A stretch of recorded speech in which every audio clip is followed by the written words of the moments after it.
Greetings, this is Frena Riamentra, half-Amazon YouTuber, and I greet you to my to another review of Critical Role, but not reaction. This will be another just general a general discussion on now. This will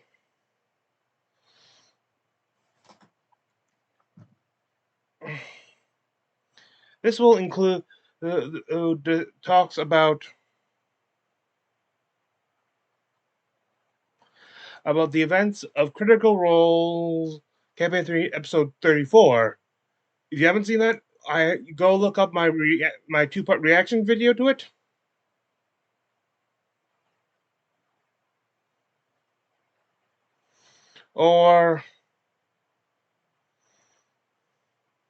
Or at this point, you could just go and look up the original on YouTube or Twitch. Links to the Critical Role YouTube and Twitch channels in the description, as well as to those other videos. Now, assuming you have seen it, you will know that Laudna has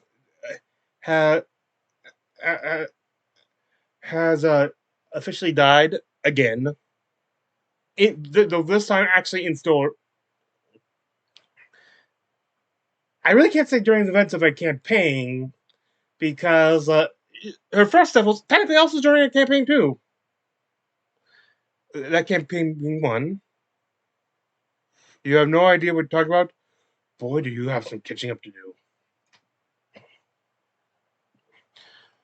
Now, let's see. Hey, well, she's the and they now they ran out of revivifies and stuff, and while they did manage to, I'll give you the story spells. I'll cast a gentle repose to extend to give like a to extend certain spell time limits. Uh, Time limits at which you cast certain resurrection magic on her. The most basic revivify is already timed out.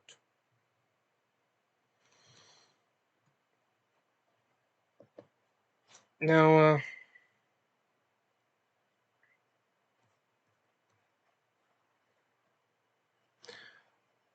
hang on. Now, I'll just go use bards as an example, but as you can see,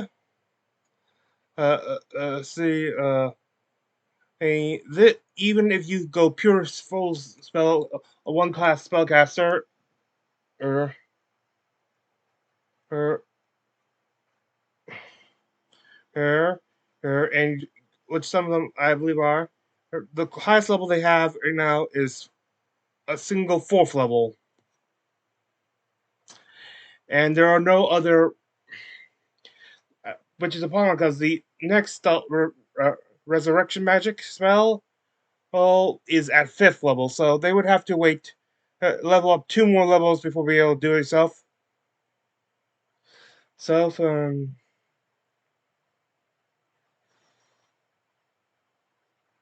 And well, technically they could just keep like after the 10 days. When the 10 days are close, that extension is about to end. They could recast something ongoing. It's a long time effort, and that's a lot of level. And 2 levels worth of episodes is a lot of time for Marisha to be out. So you should have to pick a new character, which would be temporary, or permanently give up on Laudna. And even if they do revive her, she wouldn't be her character anymore. She'd just be an NPC, which I don't want to think they would do. So they'll have to go questing to acquire a maybe a spell scroll with a higher level spell on it to or, and this is probably more likely in the way they seem to be going, make a deal with some sort of higher level caster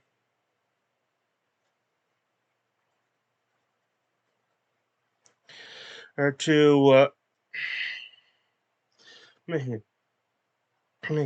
Now, before we get into those guys, let's review the spell options.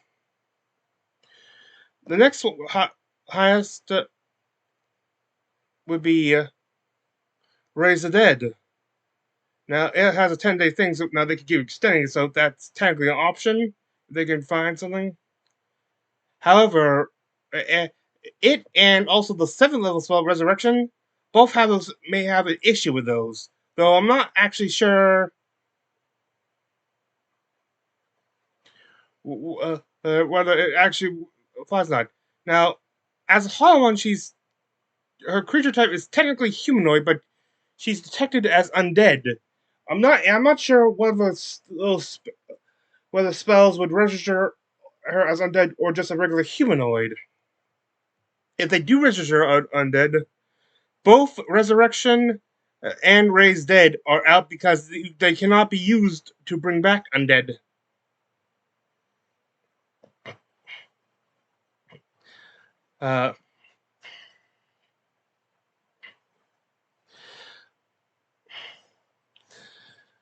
Let's see. Now, well, there is now to get her back where she was, they would have to find someone capable of casting 9th level, the highest mortal that mortals have available to them.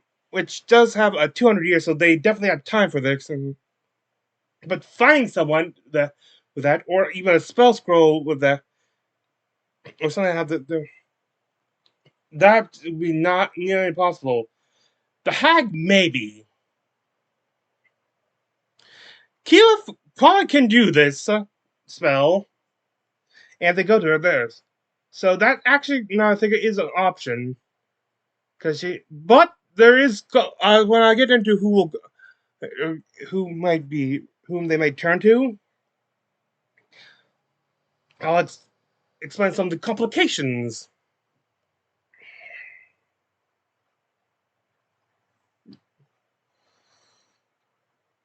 Mm.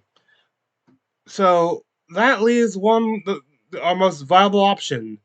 Another 5th level spell, Reincarnate. Cast hour stuff. Has the same thing as Raise Dead, level 10, but there is a bit of consequence. Now, this could be fun. Fun because um, because the consequence is that it has to construct a new body for her, and it's determined by random. The DM/GM rolls a D100, and the results will be what the new race will be.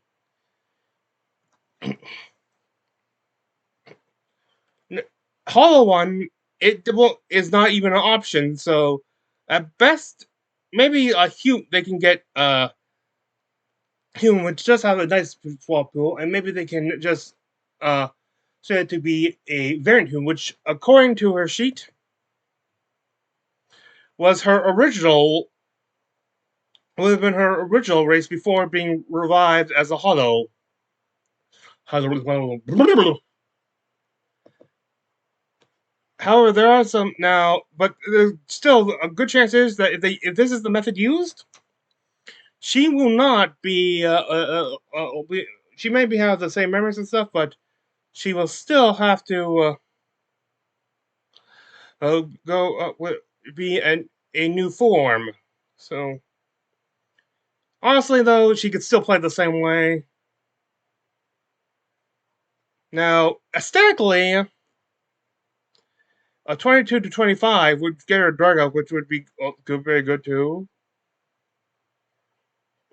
Or a 97 to 100, which could turn her into a tiefling, which would be very interesting.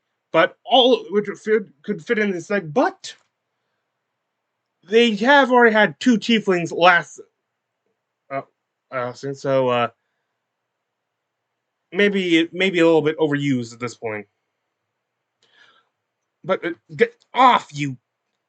Anyway, now let's go say though that the most funniest thing happens. Well, first off, racist I would like her to be potentially be because in the campaign, I don't think we've had a main cast character of these main campaign. We a full elf of any type. So Nargov could knock off both of those, a sec and that. Hmm? Halflings you have. Elves, gnomes, yeah. Another thing is a dwarf. They could do Dragonborn too, because well, technically they've had one, but we're no longer acknowledged and in Prime Cast, but we're no longer acknowledging his existence. Who am I talking about anyway?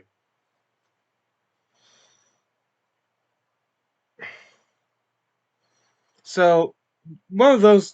Uh, uh, so basically, for 42 down, it's could is all viable. Now, high elves are divided into two groups. The moon elves, which have more of a dark thing, and could get someone of a very similar appearance to that, though less overtly creepy, which I'm not sure if Mersha would like or not. Probably not. But the other thing is that she could become a sun elf. And considering that she'd probably still have her classes of shadow magic sorcerer and undead warlock, that would make a very funny contrast. I would like to call this the Eclipse Elf.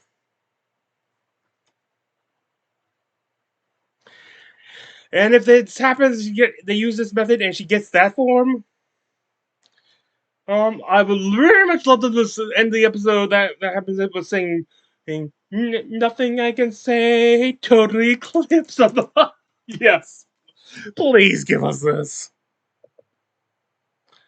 Anyway, though, this is just a funny thing I wanted to point out.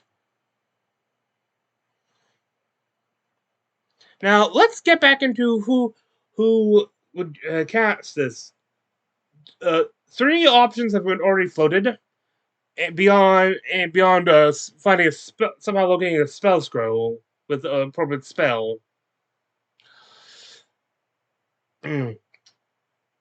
One, Morrigan, the hag. Fern's what was the term I've been using?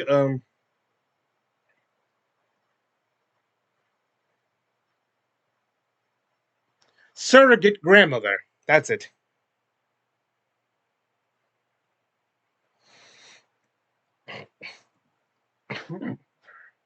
Let's see. She might do this for Fern, but let's face it, a hag is a haggin, and there's no way Matt would. And considering the lookout firm was technically out of favor already, she still will probably demand something in return, and hags can be vicious about what they want. Will they be willing to pay a lower price? Probably. But props, look otherwhere. Option two, I think this is the first one mentioned. Jonah Hexam, uh, the former employer of Ashton Graymore. Problem is, I get to say, I don't think she's a hag, but I think we can expect similar things. Like she's going to demand some terms, and apparently you don't actually want to be in debt, particularly. So that's a most likely would be the third option, Keyleth, who would be willing to probably do this to for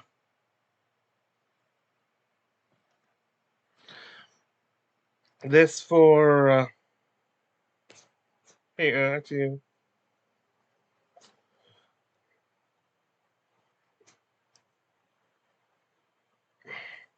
this for Orem, but my complications would have if she finds out who the patron is.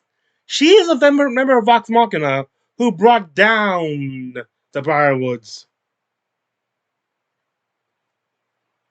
And then in the second counter, after freeing Whitestone, when during the final Vecna arc,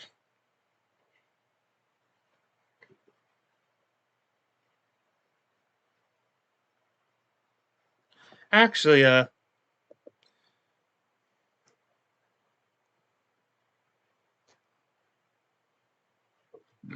excuse me, let me do some checking up there.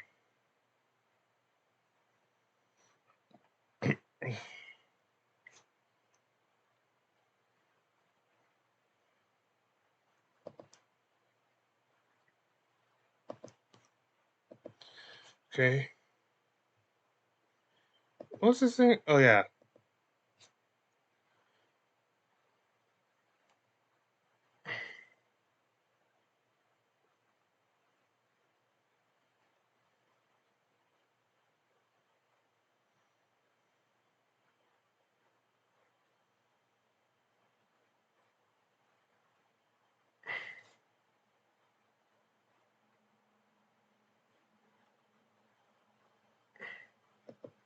hang on.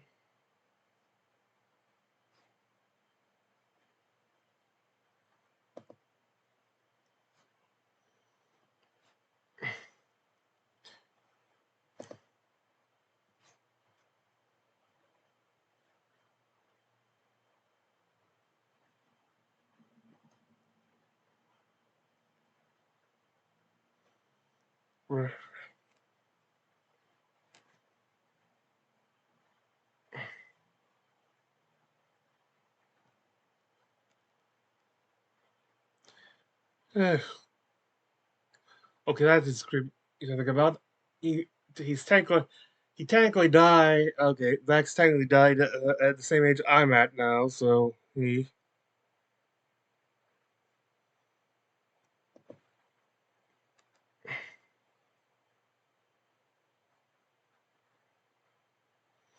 anyway in the second encounter. Well, uh, the Briarwoods, Delilah helped bring back Vecna, who killed not only killed Vaxodon, but the only way they got him back was to make a deal with oh with with the him make a deal with the Cream that she would keep reviving him and helping and stuff. It until Vecna was defeated, in which case he would then and have to join her. So, uh, yeah, very clear. Like would not want. While she would like to help her, one of her people, she might. This might be enough to her to refuse that this connection, especially since the fact that she back the world means that she will do everything in her power to probably try to end her once and for all. And if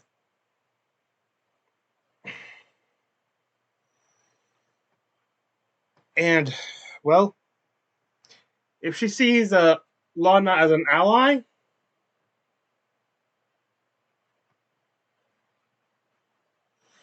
hey, er, er,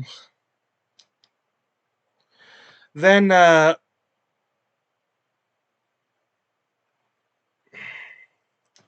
she will could potentially refuse.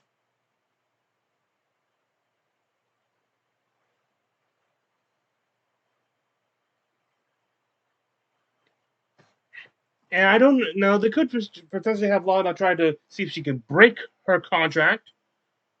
But then, as we've seen, Matt believes in the effect that well,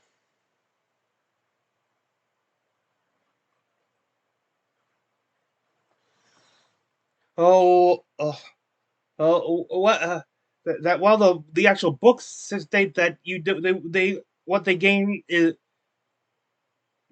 what they gain from their war practice is the knowledge of how to perform the spells and stuff, not the actual. not actually get this, not acquire the power to do the spells from the patron itself. Matt does seem to take the very common opinion that this, uh, that breaking your pact with your warlock patron would depower you of all your warlock abilities. So they would have to find her a new patron. Now it is possible that I'm not sure how it worked. Vaxeldon um, who's now with the Red Green as our eternal champion or something like that. I've always thought that in this status he is now a viable candidate for a warlock patron. Now, thing is, straight undead patron maybe while he was yeah,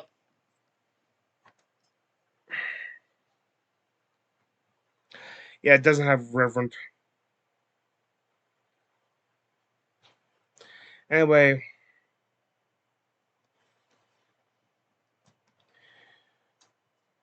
uh, well, a uh, being the patron means that being the champion of the ring means that perhaps undead would be a little too far, even though he was brought back as maybe not quite fully alive then. But at this point, I'd say undead out, which means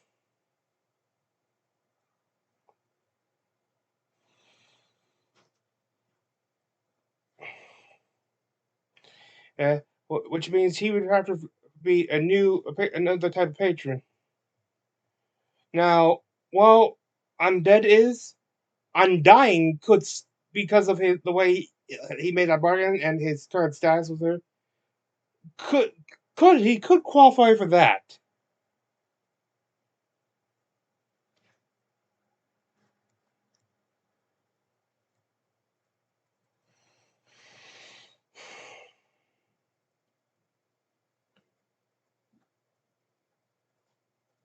Other than that, uh,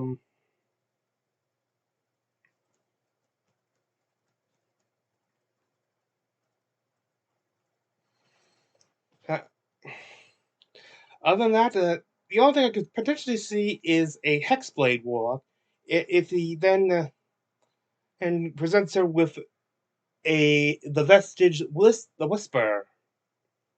But it might be a little too early to, even if they reduce it back to its dormant state.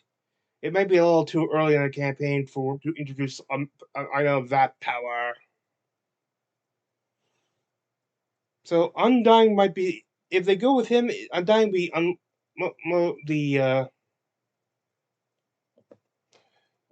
the most likely. Let's see, and here's what you can expect from Un Undying. Then first, expand the expanded spell list.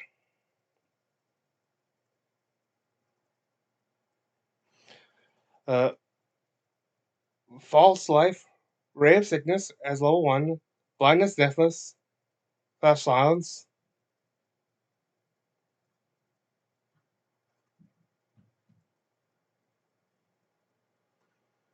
Basically, you eliminate a sense of one person, or just the sense that it was there. Feign Death, Speak with Dead. Still all on brand for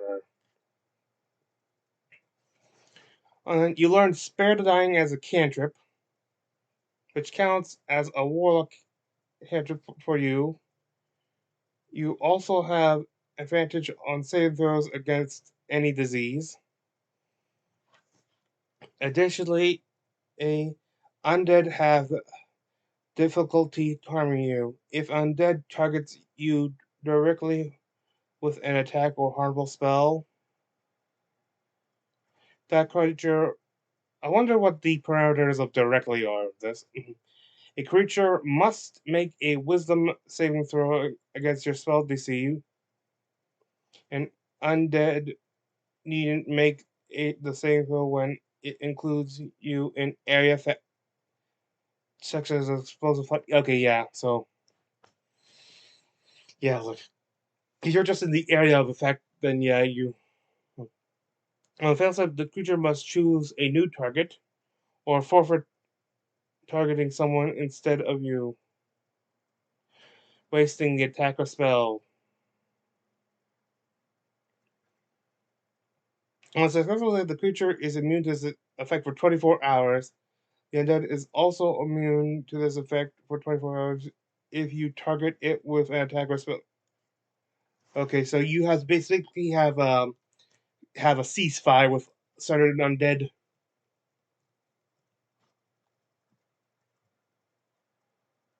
Yeah. Okay. Starting at 6th level, you can give yourself vitality when you cheat death or when you help someone else cheat death. I get spare the dying. You can regain hit points equal to 1d8 plus your constitution modifier, minimum of 1. When you succeed a death saving throw, or when you stabilize a dying creature, stabilize a creature with spared of dying. No, so because if you make any of your saving throws with this feature on in play, you automatically get back up. Once you use this feature again, you can't use this feature until you finish a long rest. So yeah, it's a one-time thing. I don't remember if our strength of the grave is. Hang on.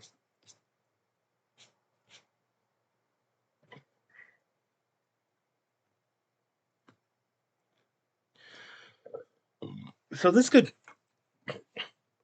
also what it means with that and strength of the grave from her.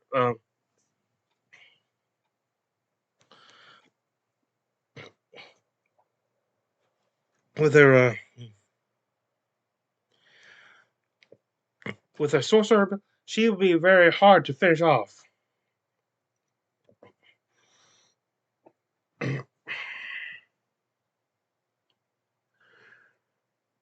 Then her 10th level feature would be if she goes that high, which she might not want to, especially with this one. I remember this because I had an idea for a character, a tragic character who tries to go for this, who goes for this warlock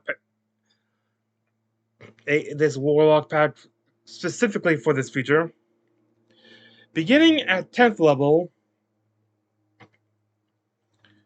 you can hold your breath indefinitely and don't require food, water, or sleep, although you still require rest to reduce exhaustion and still benefit.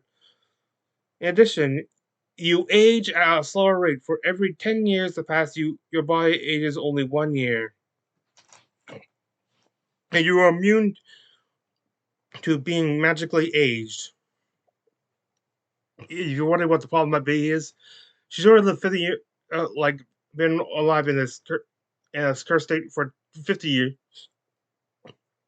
and now has someone she really cares about, Imogen, who is a standard human and has the average human lifespan. She with a lot of the races that if reincarnate is used, she could end up with extended life. She could very well live long after Imogen is gone, which she may not be into. And with this feature, she might want to stop short of the and focus on getting certain other warlock features, focus more or on sorcery than this. So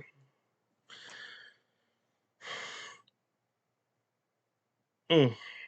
When you reach 14th level, you partake in some of the true secrets of undying. No, I doubt you'd get this far, but on your turn, you can use a bonus action to regain hit points equal to 1d8 plus your warlock level. Excuse me.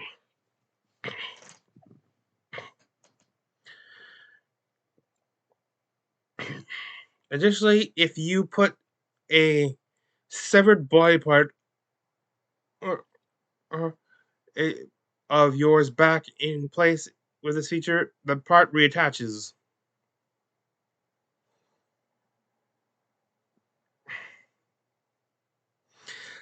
I could think of dozens of animes with examples of this. Once you use this feature again, oh, I think it's while you use the feature to regain your hippos back. You can't use it until you finish a short or long rest. So, bit more of utility there. Yes, now this could be end up being a her new warlock subclass, but probably not up to. But probably will stop before she gets to level 10.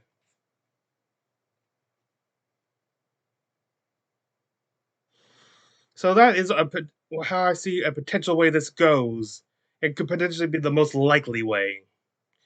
Now, no, I said like if she gets reincarnated, if she but she could have extended. But let's see, if Keelan's the one, she'll probably spring for just a true resurrection spell, ninth level, which would bring her back the way she was.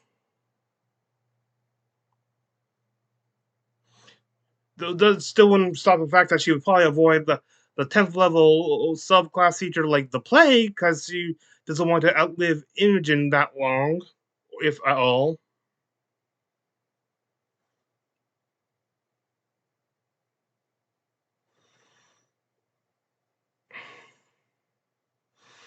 Matter of fact, she'll probably, if this is cast, she'll probably be brought back as a variant human. In which case, oh wait, I think now that I think of it, I think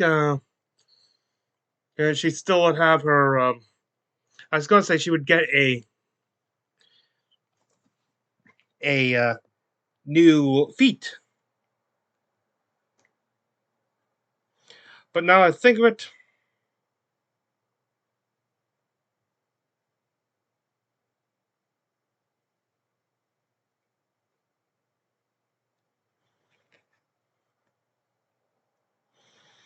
hey,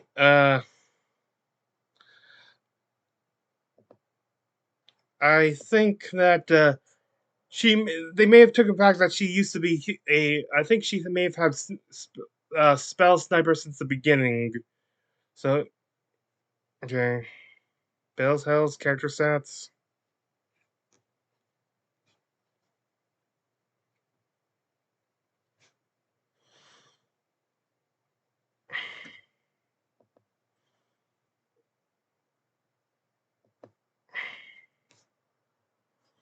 Okay, level 3. If she is a variant, does have the variant thing. She still yep. So yeah, she don't know she wouldn't get a new feat.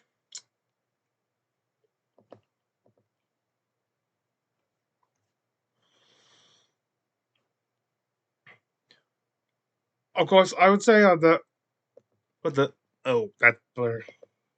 On the other hand, and if she does get, I will say that if she does get Vaxodon as a new patron, well, once she hits level 11, just total character level, not even Warlock level, her Ultra Blast gets 3 beam, is now a 3 beam attack.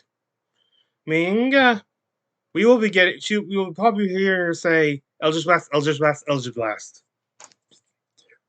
Something I desperately want reason why I've been wanting a Vaxodon to be confirmed as a Warlock patron. Specifically, so we could get someone doing that for reference. I even made up a character, like one of my ideas for a Dorolo child, one of the Dorolo kids, having Vax as a patron.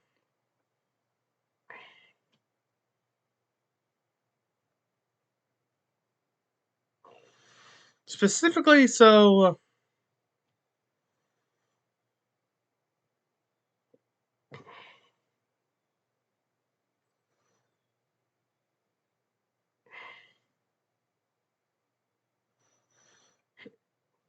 Hey, so we could have that. Great reason, right?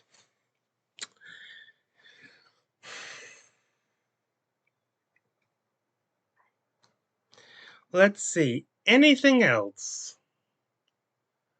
I can't think of any fourth option for someone to cast a spell for them right now, though. So reincarnate, which is the lowest level option, is specifically druid only. And as I said before, if they wait for them to just level up naturally and Fern to get there, it will be too. No. She has a level of rogue, so it'd be 3 levels for her to get this.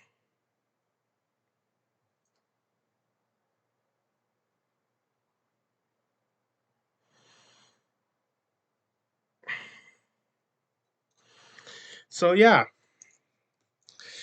that's way too long. And that's like maybe like mid teens per level to get up there. So let's see, as probably as it earliest pop number of episodes before we can get there, probably 40,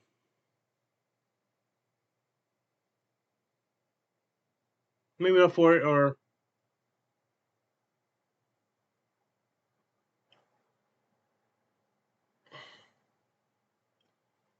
maybe 36, and could be 36 or it could be as many as 60. Definitely, either case, definitely too long to be without Mersha in the group. And by the time they do that, they'll have to then even if they get her back, they then have to say goodbye. It would just be to either say goodbye to either character because at that point, they if she does take a new character in the meantime, they still get pretty freaking attached to this new character. Especially since even by the earliest her even the earliest, they have spent they've spent just as many episodes with this new character as they would Laudna.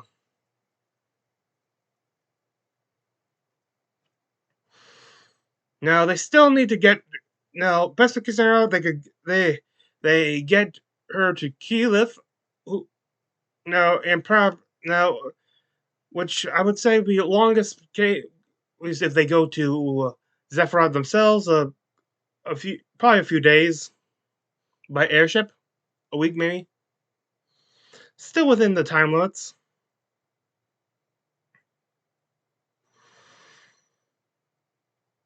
Nah, but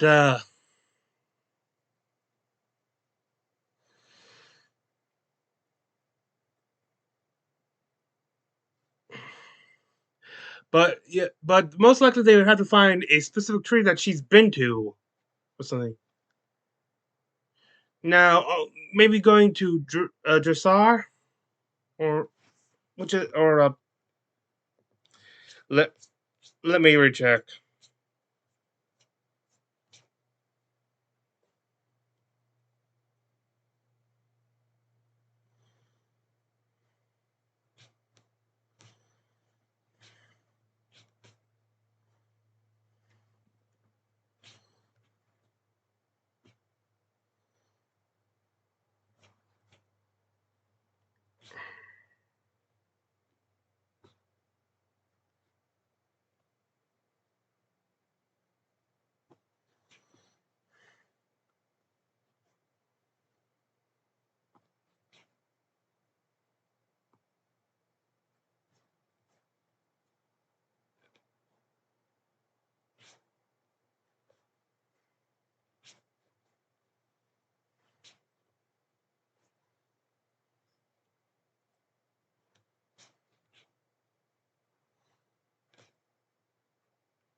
Ankh Ankara Ankara.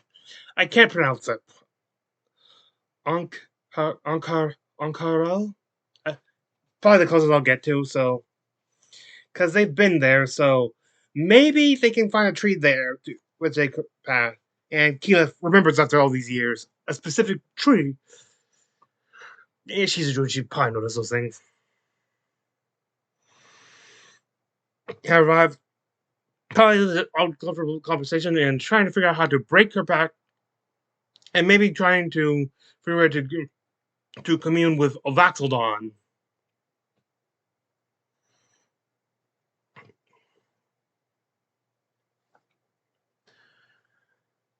Honestly, I feel like this is the most likely scenario how to proceed.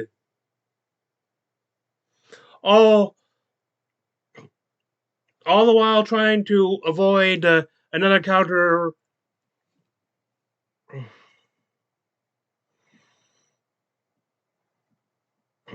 with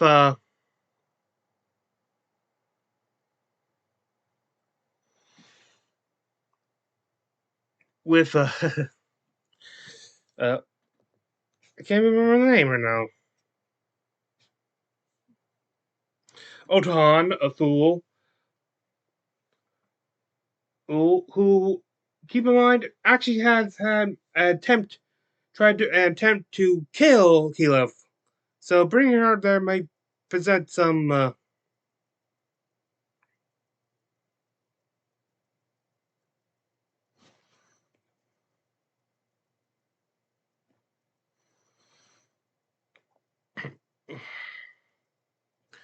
that that complication. Now I won't now before any of you start pointing out that if Keyleth comes and fights alongside I'd I'd Belsal's, they will she would that I would need to bring probably need to bring the entirety of the Paragon's call to have a fighting chance. Like Keyleth destroys her in plot 1-1 probably, having a vestige, both being a level 20 character and having a vestige. Paulin is Matt knows that, and if it does come down to it, he's gonna probably figure out a way to nerf her. One thing is if she's resurrected, her ninth she'll have no ninth level spells, and could probably even go as far as poisoning her or to really weaken her if it comes down to it. Should Ohan try another attempt?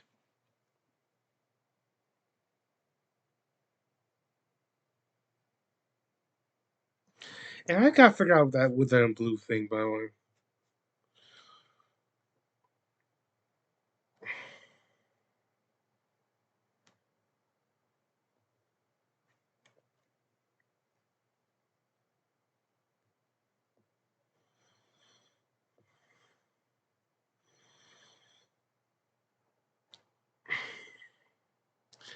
Yeah, I got a feeling it's not going. This is go. Yeah, I'm pretty sure this is one of Matt's own creations, and won't probably be found on the D&D Beyond site. There is a limit to how much of his stuff becomes official content.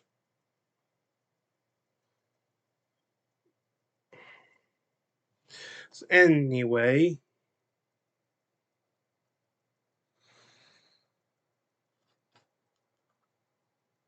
so and even no matter what they do, they'll have risk.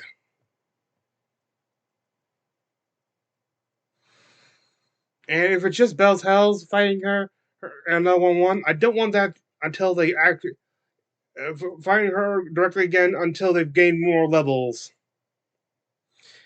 Have and probably have a guest, some sort of guest character fighting with them too, and maybe even having Laudna back too.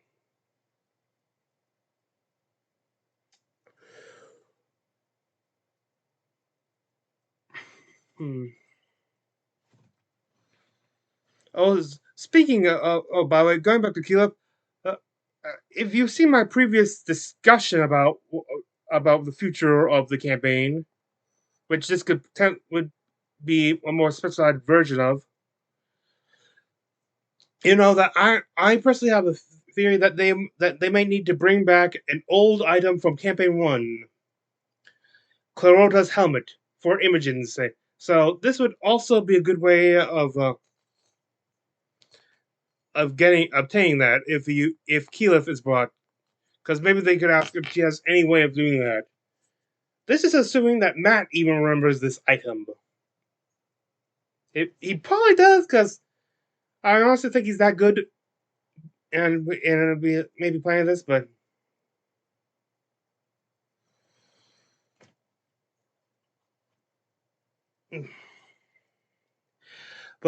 this is a very obscure item. It isn't even a magic item technically. It's just like the actual material property.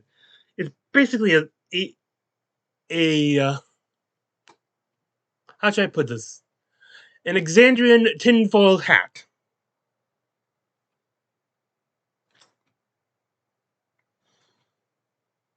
Let's see.